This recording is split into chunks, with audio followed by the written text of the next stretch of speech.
안녕하세요. 2023년 10월 13일 태국 뉴스입니다. 이스라엘에서 귀국하는 태국인 근로자 중 자비로 항공편을 마련하는 경우도 있습니다. 세타 총리는 귀국에 소요되는 비용을 정부가 모두 책임질 것이라고 밝혔습니다. 상무부가 채식 축제를 앞두고 채소 가격의 모니터링을 실시하고 있습니다. 당국은 가격을 표시하지 않고 판매 시 1만 바트의 벌금이 부과될 것이며 특히 폭리를 취하는 사람은 7년 이하의 징역과 14만 바트의 벌금형에 처해질 것이라고 경고하고 있습니다. 중앙수사국은 사기와 공문서 위조 혐의로 29세 남성을 미얀마에서 체포했다고 밝혔습니다. 검거된 남성은 자신이 왕실의 고위직 공무원이라고 소개하고 상인과 식당 주인들에게 접근해 고위급 손님이 이용하게 해주겠다고 뒷돈을 요구했다는 것입니다. 현재까지 9명의 피해자들로부터 90만 바트를 받아 챙긴 것으로 조사되었습니다. 수리아 교통부 장관은 이스라엘에서 철수할 근로자들을 태울 항공기가 대기 중이라고 밝혔습니다. 장관은 타이에어 아시아와 타이항공, 노게어가 협력하고 있으며 3일 이내에 출발할 것이라고 설명했습니다. 태국 경찰관들은 옆머리와 뒷머리를 짧게 밀어버리는 독특한 헤어스타일을 규정하고 있습니다. 하지만 이런 규정 때문에 남부 3개 지방에서는 무장 조직의 표적이 되고 있다고 합니다. 태국 경찰청은 남부 3개 지역에 근무하는 경찰관들에 대한 두발 규정을 취소할 것이라고 밝혔습니다.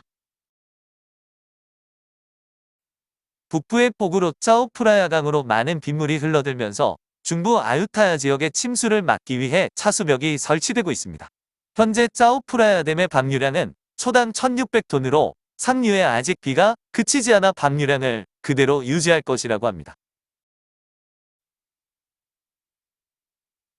세타 총리는 이스라엘 현지에서 치료를 받던 태국인 1명이 추가로 숨지면서 총 21명이 숨졌다고 밝혔습니다. 총리는 최대한 빠르고 안전하게 현지의 국민들을 데려올 것이라고 말했습니다. 태국 경찰은 방콕 시내의 룸피니 위타유와 수쿠미 소이십구 등 중동계 상점과 식당이 밀집한 곳에 대한 경계를 강화할 것이라고 밝혔습니다. 또한 중동 대사관에 대한 보안도 강화할 것이라고 설명했습니다. 태국의 도박법에는 당국 게임의 한 종류인 스누커가 도박으로 명시되어 있는데 스포츠발전기금재단은 스누커를 도박법에서 삭제할 것을 국회에 요청할 것이라고 밝혔습니다. 비가 내리는 우기에는 독감도 유행하는데 일부 태국인들은 비에 맞은 후 해열제를 임의로 먹는 경우가 많다고 합니다. 의료 전문가는 무조건 열이 난다고 해열제를 복용하면 간에 좋지 않은 영향을 주고 자주 복용하면 부작용이나 내성이 생긴다고 설명했습니다. 파타야에도 거의 매일 한 번씩 폭우가 내리고 있는데 폭우가 내릴 때마다 상습 침수 지역의 도로들이 일시적으로 침수되고 있습니다.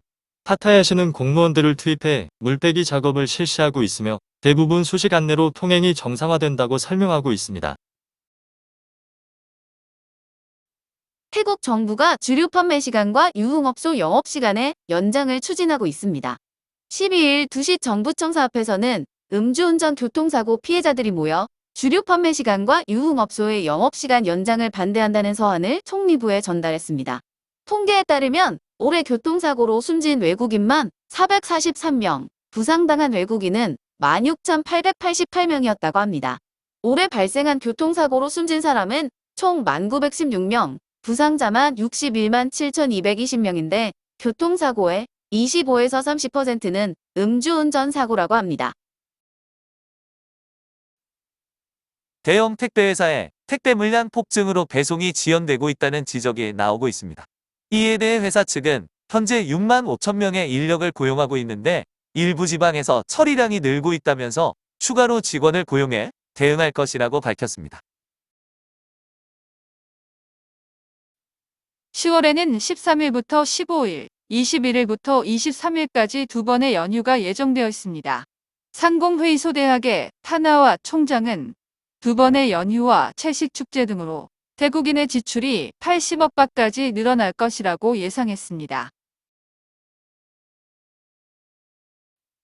가시콘은행은 22일 새벽 1시부터 새벽 5시까지 시스템 유지 보수 작업으로 일부 서비스가 중지된다고 밝혔습니다. 계좌의 입출금과 이체, 신용카드와 QR코드 결제 등이 일시 중단될 예정이라고 합니다. 태국 경찰청은 9일부터 11일까지 총기 일제 단속을 실시해 총기 2,008정과 실탄 7만 6천 발을 압수하고 1,593명을 체포했다고 발표했습니다. 또 총기를 불법으로 유통시키던 SNS 계정 291개도 폐쇄했다고 설명했습니다. 태국 중앙은행은 11일 회의에서 인플레이션 억제를 위해 금리를 추가로 0.25% 인상하기로 결정했습니다. 금리가 2.5%가 되었는데 이것은 10년 만에 최고치라고 합니다. 치앙마이 경찰은 시내에서 흉기를 휘두른 28세 미국인 남성을 체포했습니다. 검거된 남성은 길거리에서 아무 이유 없이 노르웨이 관광객 2명에게 부상을 입혔다고 합니다. 11일 새벽 1시경 파타야 좀티엔의 호텔에 묵던 러시아 커플이 호흡곤란을 호소해 구조대가 출동했다고 합니다.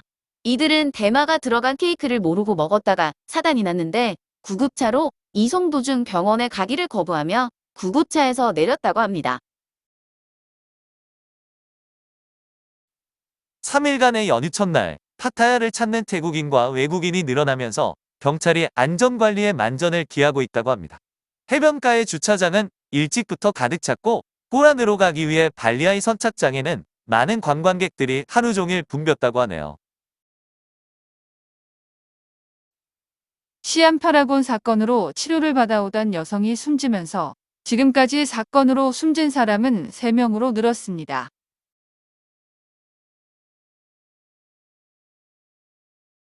오늘도 시청해주셔서 감사합니다.